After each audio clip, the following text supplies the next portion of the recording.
వాటన్నిటిని మనము చదివేటప్పుడు దాని ప్రకారం నడుచుకోవడానికి, కొన్నిటిని విడిచిపెట్టడానికి, కొన్నిటిని మనం నేర్చుకోవడానికి, దాని ప్రకారంగా మనం నడుచుకోవడానికి తండ్రి అయిన దేవుడు అంత కష్టపడి పరిశుద్ధాత్మ ప్రేరేపణతో రాయించి ఉన్నాడు. అనేక వాక్యములు ఆది ఖండం నుంచి ప్రకటన గ్రంథం వరకు కూడా ఉంది. వీటిలో మనము ఈరోజు మనం ఒక వ్యక్తి గురించి మనం నేర్చుకున్నాం. ఆ వ్యక్తి ఎవరు, ఆ వ్యక్తిలో ఉండే క్వాలిటీస్ ఏందో మనం చూసినట్లయితే, ఇలాంటి వ్యక్తి ప్రతి కుటుంబంలోనే ఉండాలి అని కోరుకోవచ్చు. ప్రతి కుటుంబంలో మొదటగా భర్తగా ఇలాంటి వ్యక్తి ఉండాలని కోరుకోవచ్చు. తర్వాత తండ్రి అయిన వాడు ఇలాంటి వ్యక్తిత్వం కలిగిన తండ్రి ఉంటే పిల్లలు మంచి విధంగా ఉంటారు, కుటుంబం బాగుంటుంది అన్న విషయం తెలుసుకోవచ్చు. అన్న తమ్ముడు అంటే అన్నదమ్ముళ్ళు ఇలాంటి అన్న తమ్ముడు కానీ ఉంటే కుటుంబంలో ఎలాంటి ఇబ్బంది లేకుండా ఆయన శిక్షల బోధలు మన అన్నదమ్ముల యొక్క శిక్షల బోధలు పెరిగితే నిజంగానే బాగుంటుంది అనే అక్క చెల్లెలు భావించే విధంగాను, అదేవిధంగా పెదనాయన చిన్నాయన తాత ఏదైనా కావచ్చు, ఒక మనుషుడు మగాడు అదే పురుషుడు అనే యొక్క దాంట్లో ఏ యొక్క భావం కలిగించుకున్నా ఎలాంటి క్యారెక్టర్లోనైనా ఇమిడిపోయే అంత వ్యక్తిత్వం కలిగినటువంటి వ్యక్తి గురించి ఈరోజు మనం నేర్చుకున్నాం. ఇతని గురించి నేర్చుకునే దానికి చూసుకున్నాం. రూతు గ్రంథము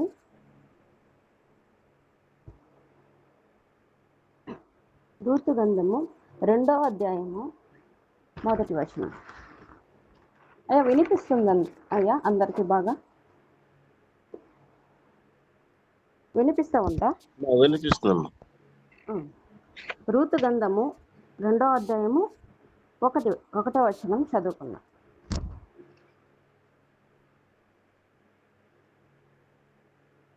నయోమి పెనిమిటికి చదవండి. నయోమి పెనిమిటికి బంధువుడొక్కడు, అతడు చాలా ఆస్తిపరుడు. అతడు ఎలిమేలకు వంశపు వాడై ఉండెను. అతని పేరు బోయాజు. చాలు సిస్టర్. ఇప్పుడు మనం నేర్చుకునే ఆ వ్యక్తి గురించి ఎవరు ఆ వ్యక్తి అంటే, నయోమికి బంధువుడుగా కనిపిస్తున్నాడు ఇక్కడ. ఆ వ్యక్తి చాలా అంటే ఆస్తిపరుడు అనేది కాకుండా చాలా ఆస్తిపరుడుగా తండ్రి అయిన దేవుడు రాయించున్నాడంటే, దేవునికే ఎక్కువ ఆస్తిపరుడుగా కనిపిస్తున్నాడంటే ఇతడు ఎలాంటి ఆస్తి కలిగిన వాడో మనం ఊహించుకోవచ్చు. చాలా ఆస్తిపరుడుగా ఉన్నాడు. అతని పేరు బోయజు అనమాట. చాలా ఆస్తి అంటేనే, కొంచెం డబ్బు ఉంటేనే, కొంచెం ఏదైనా చిన్న చిన్న పదవులు ఉంటేనే, ఒక సంపాదన తన కాళ్ళ మీద తను నిలబడితేనే ఎంత హెడ్ వెయిట్ ఉంటుంది సమాజంలో మనం చూస్తూనే ఉన్నాము. ఎలాంటి వ్యక్తులుగా ఉంటారు అన్నది. కానీ ఈ బోయాజు గురించి మనం ఏం నేర్చుకోవాలి? తండ్రి అయిన దేవుడు ఇతన్ని ఇక్కడ రూతు గ్రంథంలో పెట్టి ఉన్నాడంటే ఊరికేనే పెట్టలేదు కదా. మనం చదివి ఇతనిలోనే ఉన్న క్యారెక్టర్స్ని మనము పాటించాలి, మనం బిడ్డలకి పాటించాలి అన్న విషయాన్ని గుర్తు చేయడానికి ఒకానొక కాలంలో జరిగిపోయిన దాన్ని మనకు ముందుంచాడనమాట. ఇతడు చాలా ఆస్తిపరుడుగా ఒకడు ఉన్నాడు. అంతేకాకుండా మనం గుర్తు పెట్టుకోవాల్సింది ఏమంటే, నయోమికి దగ్గర బంధువుగా ఉన్నాడు. దగ్గర దూరం అనేది లేదు, కానీ అతడు నయోమికి బంధువుగా ఉన్నాడు, చాలా ఆస్తిపరుడుగా ఉన్నాడు. అతడి పేరు బోయజు అనమాట. ఈ బోయజు ఎలాంటి వాడు, ఈ బోయజులో ఉండే లక్షణాలు ఏంది అనేసి మనం చూసుకున్నట్లయితే, 2వ అధ్యాయం మనం చూసుకున్నట్లయితే 2వ అధ్యాయము 2వ వచనము.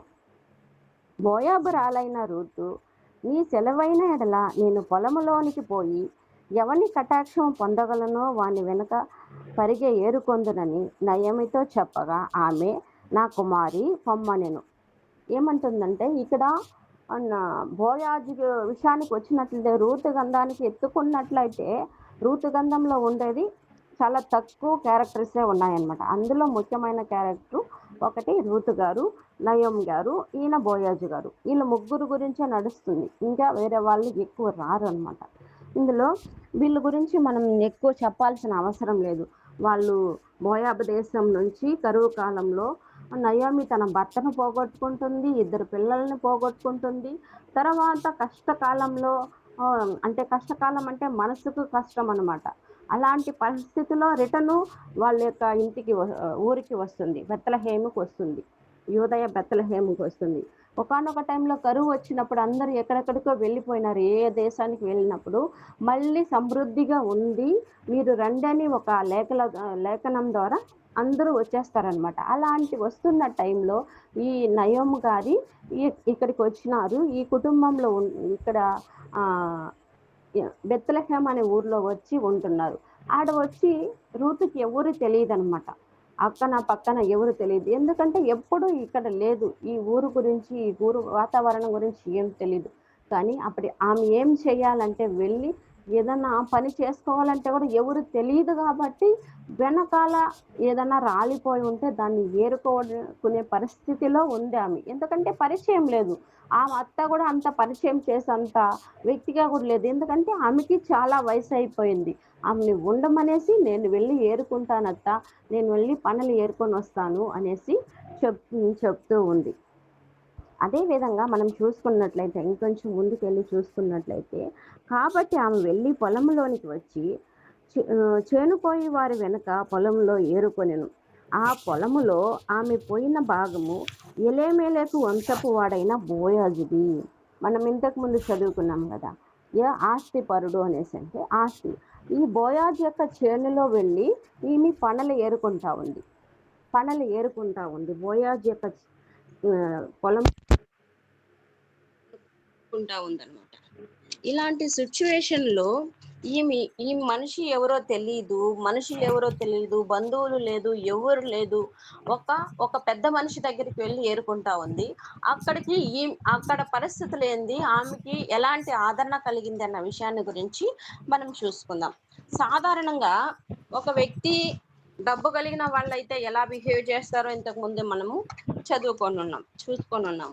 ఇలాంటి వ్యక్తిత్వం కలిగిన వ్యక్తి దగ్గరికి, ఆ యొక్క పొలం దగ్గరికి వెళ్ళినప్పుడు ఆమె పరిస్థితి ఎలా ఉంది, ఆమె ఎలా ఆదరించబడుతుందో మనం చూసుకున్నట్లయితే, అదే 2:4 చూసుకున్నట్లయితే, 2 ఇంతకు చదివినాం కదా.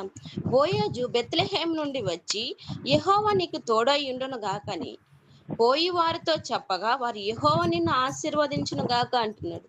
ఇప్పుడు బోయాజు క్యారెక్టర్ వచ్చేసింది. బోయాజు పని వాళ్ళతో చెప్తున్నాడు, ఆయన పని చేసే వాళ్ళతో. ఇంత ఆస్తి కలిగిన వాడు, సంపద కలిగిన వాడు, ఐశ్వర్యం ఉన్న వ్యక్తి పని వాళ్ళ దగ్గరికి దిగి వచ్చి చెప్తున్నాడు, యెహోవా మీకు తోడై ఉండును గాక.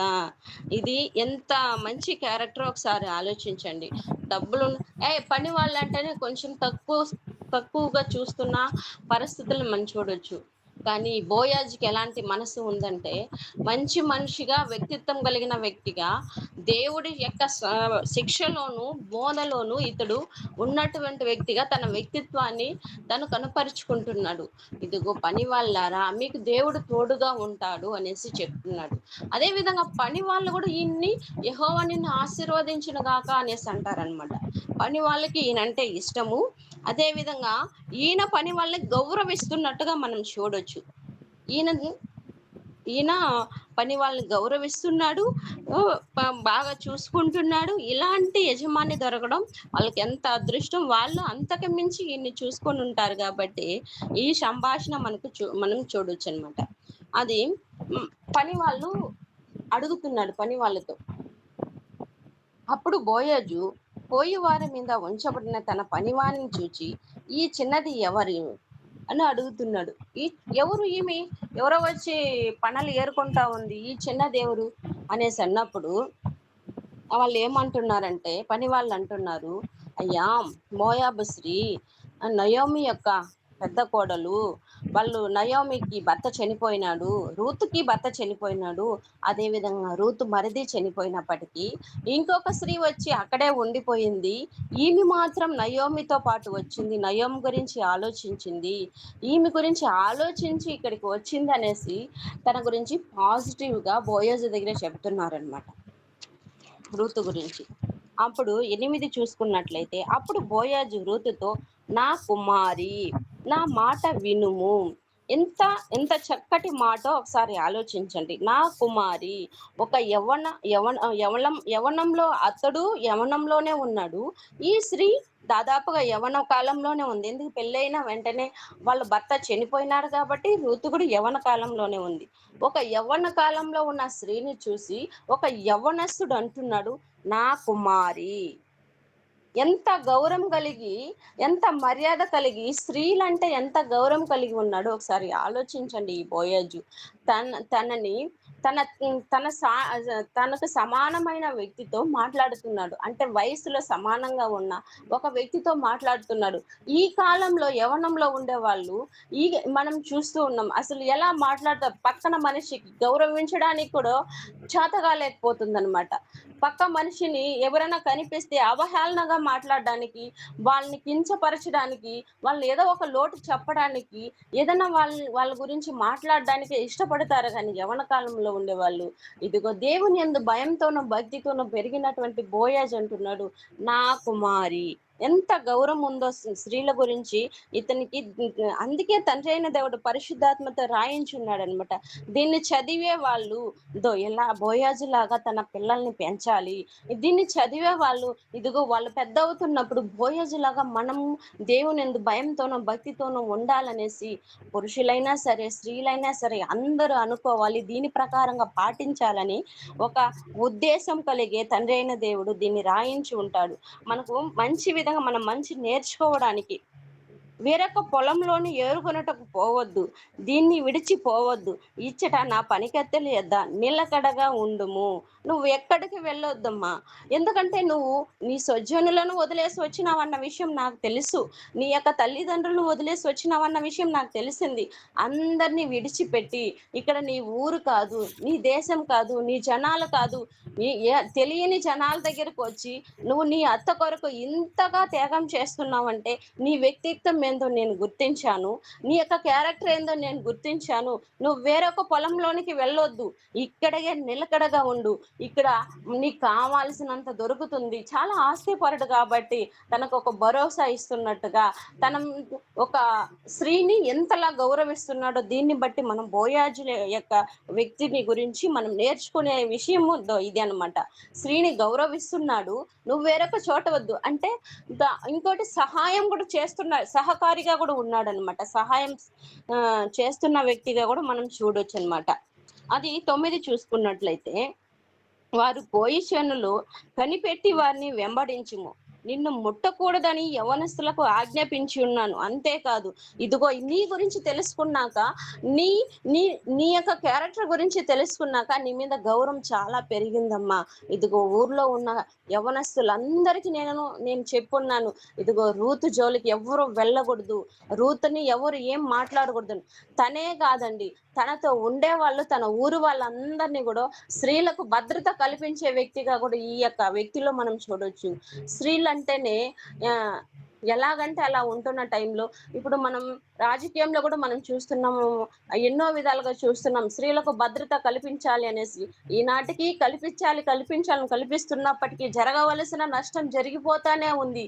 కానీ ఆ కాలంలో ఇదిగో బోయాజు కాలంలో తను ఎంతటి ప్రణాళిక కలిగి ఉన్నాడో, ప్రతి ఊరిలోనూ ప్రతి మండలంలోనూ ప్రతి ఇంటిలోనూ ఇలాంటి వ్యక్తి ఉంటే స్త్రీలకు ఎందుకు నష్టం కలుగుతుంది, స్త్రీలు అనే వాళ్ళు ఎందుకు వాళ్ళని వాళ్ళు పోగొట్టుకుంటున్నారు, ప్రాణాలు పోగొట్టుకుంటున్నారు అన్న విషయాన్ని మనం గమనించుకోవచ్చు అనమాట. ఒక అన్నగాను, ఒక తమ్ముడు గాను, ఇంకా ఒక తండ్రి గాను ఇదిగో భద్రత కల్పించే వ్యక్తిగా, అందరి మీద సానుభూతి కలిగినటువంటి వ్యక్తిగా అందరికీ చెప్తున్నాడు, యవనస్తులందరికీ నేను ఆజ్ఞాపించున్నాను. ఇదిగో ఈ కాలంలో తన బిడ్డల్ని వదిలి తండ్రి దగ్గరే వదిలి వెళ్ళడానికి కూడా ఇష్టపడని కాలంగా మారిపోతా ఉంది ఈ పరిస్థితుల్లో, ఇప్పుడు ఉన్న సిచ్యువేషన్. అలాంటి సిచ్యువేషన్ లో ఉన్న మనం బుద్ధి తెచ్చుకోవాల్సింది ఏమంటే, ఇదిగో బోయాజుకు ఉన్నటువంటి మనసు మనకు ఉండాలి. బోయాజు కలిగినటువంటి ఆ యొక్క జ్ఞానం మనము కలిగి ఉండాలి. మన కుటుంబంలో, మన సంఘంలో, మన సమాజంలో ఉండే వ్యక్తులుగా ఉండాలన్నది ఇక్కడ తండ్రి అయిన దేవుడు రాయించున్నాడు అనమాట. అది ఇంకొంచెం ముందుకెళ్ళి చూసుకున్నట్లయితే, అందుకు ఆమె సాగిలపడి తల వంచుకొని ఏమి తెలిసి పరదేశినైన నా యందు లక్ష్యం ఉంచినట్లు నీకు కటాక్షం కలిగిన అని చెప్పగా, బోయాజు నీ పెనిమిటి మరణమైన తర్వాత నీవు నీ అత్తకు చేసినదంతయు నాకు తెలియబడెను. 10వ వచనం 2:10లో చెప్తున్నాడు. బోయాజుతో స్త్రీ చెప్తుంది, ఎందుకు నేనంటే మీకు ఇంత కటాక్షం, ఇంత ఇష్టము, ఇంత గౌరవము, నేను ఏం చేశాను, నా గురించి మీకేం తెలియదు కదంటే, నో నీకు ఏం తెలియంది ఏం లేదు, నీ గురించి నేను విచారించినప్పుడు, పని వాళ్ళని అడిగినప్పుడు వాళ్ళు చెప్పిన స్టేట్మెంట్ ను బట్టి నీ గురించి నాకు తెలిసింది, నీకు మరీ భద్రత కల్పించాలనే విషయం నాకు అర్థమైంది అనేసి చెప్తున్నాడు. నువ్వు నీ తల్లిదండ్రుల్ని విడిచి వచ్చినావు, నీ బంధువుల్ని విడిచి వచ్చినావు, నీ యొక్క సొంత జనాల్ని, ప్రతి వాళ్ళని విడిచి, అందరిని విడిచి, దేశం కాని దేశానికి వచ్చి, మనుషులు కాని మనుషుల దగ్గరికి వచ్చి, ఎవరు తెలియని వ్యక్తుల దగ్గరికి వచ్చి నువ్వు నివసిస్తున్నావు. మీ అత్త కోసం నువ్వు ఈ కుటుంబంలో మనం నివసించాలి, సంచరించాలి, నివాసం చేయాలి, మన అత్తను మనం కాపాడుకోవాలని మీ అత్త మీద ఉన్న నీ శ్రద్ధను చూసినప్పుడు నీ మీద నాకు మీరి గౌరవం పెరిగింది తల్లి అనేసి తన మనసులో ఉన్న మాటని ఆ యొక్క స్త్రీతో చెప్తున్నాడనమాట. అదే దీన్ని బట్టి మనం చూసుకున్నట్లయితే ఒక వచనం చదువుకున్నా. లేవీకాండము 19వ అధ్యాయము, లేవీకాండం 19వ అధ్యాయము 9-10 చూసుకున్నాము. లేవియాకాండము 19:9-10. మీరు మీ భూమి పంటను కోయినప్పుడు మీ పొలము యొక్క ఒరలను పూర్తిగా ఏరుకొనకూడదు, మీ కొలతలో పరిగైనను ఏరుకొనకూడదు, మీ ఫల వృక్షముల తోటలు పరిగైన కూర్చుకొనకూడదు. ఇది ఆజ్ఞలలో ఒకటి అనమాట. ఇజ్రాయేల్ జనాలకు చెప్తున్నాడు తండ్రి అయిన దేవుడు, ఇదిగో మీరు పరదేశంలో ఉన్నప్పుడు, అక్కడ ఐగుప్తు దేశంలో మీరు ఉన్నప్పుడు ఎంత కష్టపడినారు, ఎంత వేదన పడినారు. మీరు వ్యవసాయం చేసుకుంటున్నారు కదా, మీరు అన్నిటిని మనం కోసుకోవాలి, అన్నిటిని రాలిపోయింది కూడా మనం తీసుకోవాలన్నా కకృతి మీకు వద్దు. మీరు మీకంటే తక్కువ స్థాయిలో ఉన్న వాళ్ళు బీదలు ఉంటారు, వాళ్ళు ఏరుకొని వాళ్ళ బతకని, వాళ్ళ కొరకు రాలిపోయింది వదిలేయండి, వాళ్ళ కొరకు కొంచెం పెట్టండి, అన్నిటినీ పరిశీలన చేసి మొత్తాన్ని తీసుకెళ్లి మీరు సమకూర్చుకోవద్దు పంటలు అనేసి తండ్రి అయిన దేవుడు వీళ్ళకి ఒక ఆజ్ఞగా ఇచ్చున్నాడు అనమాట. ఇదిగో పరదేశులకు ఏరుకొనుటకు, దిక్కులేని వారి కొరకు, వాళ్ళు పొలం లేని వాళ్ళ కొరకు వీటిని ఇలాంటి స్థితి తండ్రి అయిన దేవుడు వీళ్ళకి నేర్పించి ఉన్నాడు ఇజ్రాయేల్ జనాలకి. దీనినే ఫాలో అవుతున్నట్టుగా కూడా మనము ఈ బోయాజు గారి గురించి మనం చూడొచ్చు. మీ పరదేశీయులు వచ్చి ఏరుకుంటా ఉన్నారంటే ఏరుకో తల్లి, వాళ్ళు ఎంత వరకు నువ్వు మా పొలం ఎన్ని రోజులు మేము పని చేస్తామో అన్ని రోజులు నువ్వు ఏరుకో, నేను వాళ్ళందరికీ చెప్తాననేసి ఈ స్త్రీ చెప్తున్నాడంటే ఈ వ్యక్తిలో ఉన్నది తండ్రిని గౌరవిస్తున్నాడు, తండ్రి అయిన దేవుణ్ణి గౌరవిస్తున్నాడు, ఆయన శిక్షలో ఉన్నాడు, బోధలో ఉన్నాడు, ఆయన చెప్పిన మాటలన్నిటిని వింటున్నాడు, సమాజంలో దాన్ని కనుపరుస్తున్న వ్యక్తిగా కూడా బోయాజు గురించి మనం తెలుసుకోవచ్చు. సమాజం మీద కూడా ఇతడు గౌరవం కలిగి ఉన్నటువంటి వ్యక్తిగా కూడా మనం చూడొచ్చు. ఇలాంటి వ్యక్తి ఇంకొంచెం ముందుకెళ్ళి మనం చూసుకున్నట్లయితే, అదే రూతు 3:1 చూసుకున్నట్లయితే, ఇవంతా జరిగిన తర్వాత అత్త ఇదిగో పలానా వ్యక్తి దగ్గరికి నేను ఆ పొలం దగ్గరికి వెళ్ళాను, అక్కడ ఏరుకున్నాను, అక్కడ నాకు మంచిగా ఆయన మంచి విధంగా నన్ను ఆదరించినారు అత్త అనేసి బోయాజు గురించి చెప్పినప్పుడు అప్పుడు అంటుంది నయోమి, అతడు మన సమీప బంధువేనే ఋతు, నువ్వు వెళ్ళి అక్కడ నువ్వు పని చేసుకునిరా, మనం తృప్తిగా ఉందాము, అతడు మనకు మంచి చేస్తాడు అనేసి చెప్పి నెక్స్ట్ మీ అత్తగారు ఒక డిసైడ్ చేసుకుంటుంది అన్నమాట రూతు గురించి. అయ్యో నా యొక్క కోడలు తన జనాల్ని వదిలేసి నా కొరకు వచ్చిందే, రూతు కంటూ ఒక కుటుంబాన్ని ఇవ్వాలి, రూతు కంటూ ఒక జీవితాన్ని ఇవ్వాలని ఒక డిసైడ్ తో ఇదిగో తండ్రి అయిన దేవుడు ఇజ్రాయేల్ జనాలుగా ఆజ్ఞాపించిన ప్రకారముగా ఇదిగో వాళ్ళకున్న కట్టడాల ప్రకారం, న్యాయం ప్రకారం తండ్రి అయిన దేవుడు ఏ మార్గంలో వెళ్ళమంటున్నాడో ఆ మార్గంలోనే రూతుని నడిపించడానికి నయోమి ఒక డిసైడ్ చేసుకుంటుంది అనమాట. 3వ వచనం చదువుకున్నట్లయితే, ఆమె అత్త అయిన నయోమి, నా కుమారి నీకు మేలు కలిగినట్లు నేను నీ కొరకు విశ్రాంతి విస్తరింపజేసేదను. నువ్వు నీకు ఏమి కావాలి, నీకేం చేయాలో అన్న విషయం అంతా నాకు తెలుసు నైనా. నేను చెప్పినట్టు నువ్వు చెయ్యి అనేసి, నువ్వు వెళ్ళి స్నానం చేసుకో, అత్తరు పూసుకో. ఇదిగో బోయాజు దగ్గరికి వెళ్ళి అతన్ని అన్నపానములు తిన్న తర్వాత తన తన పండుకున్న తర్వాత తన కాళ్ళ యొద్ద నువ్వు వెళ్ళి పండుకో తల్లి. అతడు తన యొక్క ధర్మాన్ని నిర్వర్తించడానికి ఒప్పుకుంటాడేమో అనేసి, అక్కడ ఉంటున్న టైము అక్కడ ఇజ్రాయేలీలకి ఒక తన అన్నదమ్ములు ఉంటే భర్త చనిపోయినప్పుడు నెక్స్ట్ ఉండే తమ్ముడు వచ్చి పెళ్లి చేసుకోవాలి. వాళ్ళు వంశావళిలో ఉండే వాళ్ళు ఎవరో ఒకరు చేసుకోవాలన్నమాట. వాళ్ళు అలా ఉండడానికి యవ్వన కాలంలో ఉండడానికి అలా ఉండకూడదు. ఇంకా అలా ఉండటం వల్ల వేరే విధమైన కష్టాలు జరుగుతాయి కాబట్టి అలాంటివి కాకుండా ఉండాలంటే తండ్రి అయిన దేవుడు నియమించిన నియమమే, దాని ప్రకారమే వీళ్ళు వెళ్తున్నారనమాట. ఆ ప్రకారం వెళ్ళినప్పుడు బోయాజు ఎలా ఎలా స్పందించాడో మనం చూసుకుందాము. వెళ్ళి ఆమె 8వ వచనం చూసుకున్నట్లయితే 3:8, మధ్యరాత్రి యందు అతడు ఉలిక్కిపడి తిరిగి లేచినప్పుడు ఒక స్త్రీ అతని కాళ్ళ యొద్ద పండుకొని ఉండును. మధ్యరాత్రి ఎవరో తెలియని ఒక స్త్రీ ఆయన దగ్గర పండుకొని ఉన్న విషయాన్ని బోయాజు గారు చూస్తున్నాడు. ఉలిక్కిపడి లేచినాడంట. అతడు నీవెవరని అడగగా ఆమె నేను రూతు అని, నీ దాసురాలిని, నీవు నాకు సమీప బంధువుడవు గనుక నీ దాసురాలి మీద నీ కొంగు గొప్పమనగా, ఏమంటున్నా ఈ విషయం మీకు ఇంకా వివరించవలసిన అవసరం లేదు.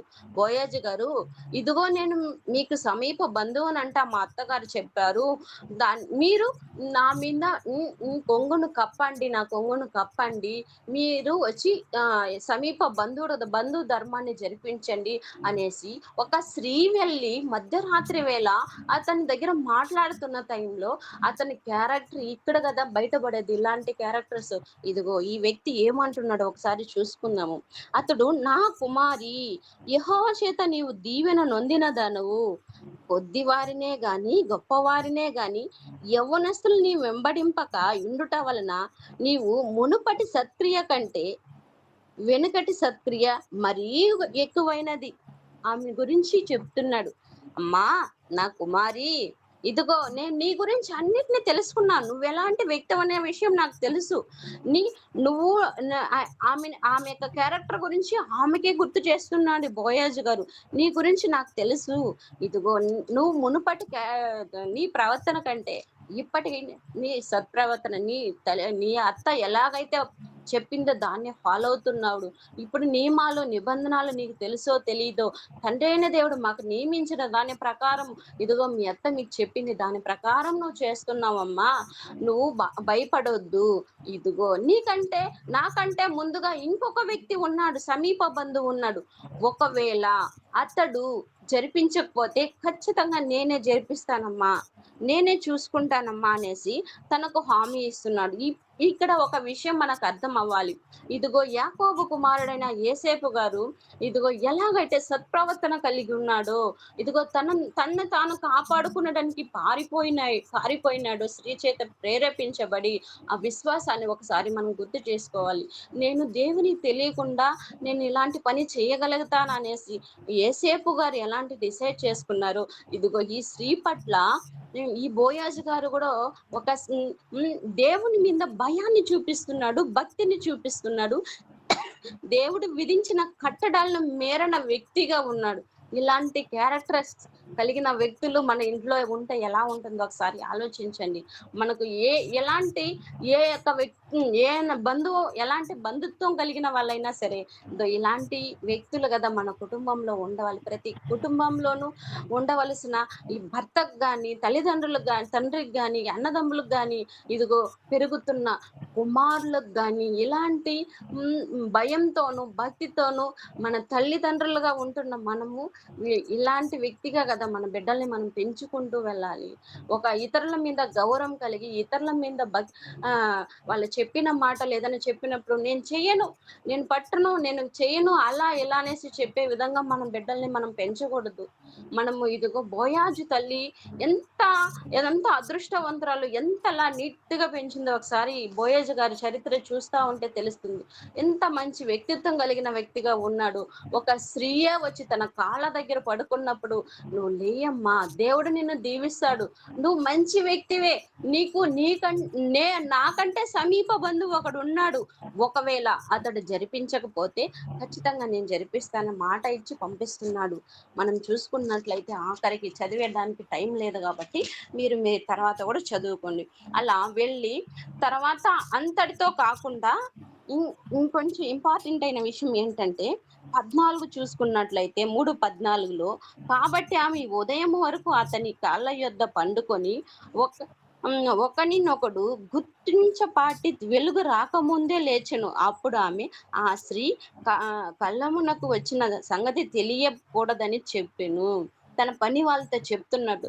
చీకటిగానే ఉంది, మనుషులు సరిగ్గా కనిపించిన ఒక టైం అనమాట. స్త్రీ, అమ్మా రూతు, ఇదిగో ఈ టైంలో నువ్వు వెళ్ళిపో, నువ్వు ఇక్కడికి వచ్చిన విషయము ఎవరికి చెప్పబాక తనతో ఉన్న పని వాళ్ళతో కూడా చెప్తున్నాడు. ఇదిగో ఈ స్త్రీ ఇక్కడికి వచ్చిన విషయం మీరు ఎవరితోనే చెప్పకూడదు. ఎందుకంటే ఒకవేళ ఈమె సమీప బంధువు ఒకడు ఉన్నాడు, అతను చేసుకునే టైం వచ్చిందంటే దీని కారణం పెట్టి ఇతన్ని అవమానపరచకూడదన్న విషయాన్ని బోయాజు ముందుగానే ఆలోచించాడు. కాబట్టి ఇక్కడ ఇంకో క్యారెక్టర్ను కూడా మనం తెలుసుకోవచ్చు. తల్లి అయిన మరియా గారు యేసుక్రీస్తు తల్లి అయిన మరియా గారు తన గర్భవతి అయినప్పుడు ఏసేపు అలా ఆలోచిస్తూ ఉంటారు. రహస్యమందు ఈమెని మనం విడనాడాలి అంటే ఆమెని అవమానపరచకూడదు. ఒక పురుషుడికి ఉండవలసిన లక్షణాలు ఇవన్నమాట. ఒక పురుషుడైనా సరే, స్త్రీ అయినా సరే, ఎవరికైనా ఉండవలసిన లక్షణాలు. మన మన ఎదుటి వాళ్ళని అవమానపరచడంలో ఏమొస్తుంది?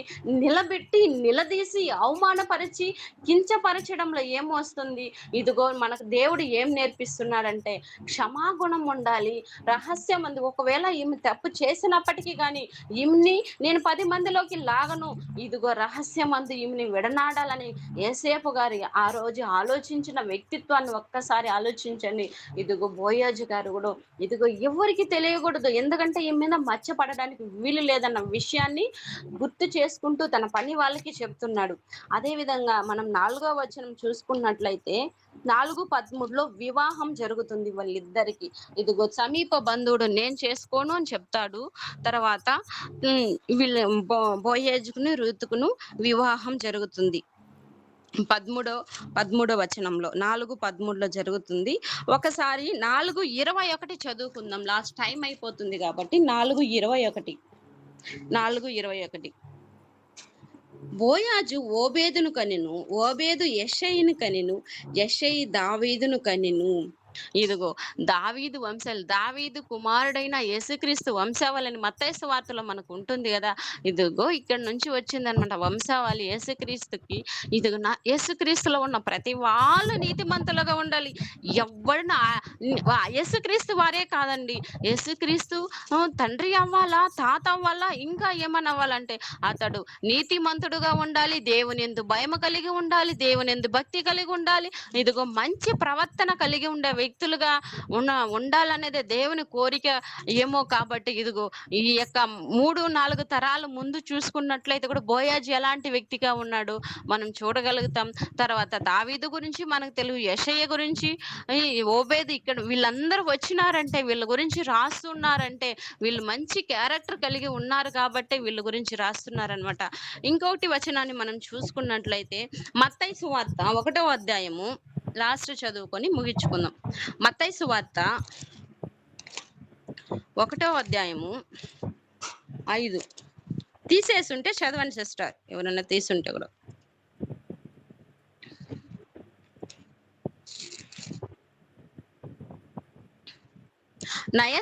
నయస్పోను సల్మానును కనెను, సల్మాను రాహాబునందు బోయాజును కనెను, బోయాజు రూతునందు ఓబేదును కనెను, ఓబేదు యెషయిని కనెను, యెషయి రాజైన దావీదును కనెను. ఇదిగోండి వీళ్ళు వంశావళి.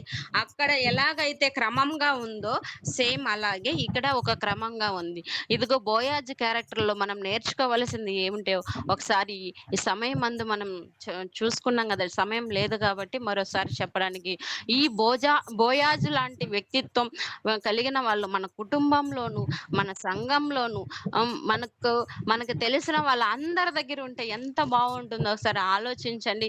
స్త్రీలుగా ఉన్న వాళ్ళు ఇదిగో బోయాజు లాంటి మన పిల్లల్ని అలాంటి క్యారెక్టర్ కలిగిన వ్యక్తులుగాను, అలాంటి పిల్లలుగాను, ఇతరుల మీద జాలిపరులుగాను, ఇతరులని గౌరవించే వాళ్ళుగాను, స్త్రీల మీద అత్యధికంగా స్త్రీలను గౌరవించే వ్యక్తులుగాను గూడా మనము ఉండాలి. మనం బిడ్డలను పెంచాలని ఈ సమయమందు బోయాజు ద్వారా తండ్రి అయిన దేవుడు దాన్ని బట్టి ఇచ్చినటువంటి సమయాన్ని బట్టి మీకందరికీ హృదయపూర్వకంగా వందనాలు తెలియజేసుకుంటూ ముగించుకుంటున్నాను.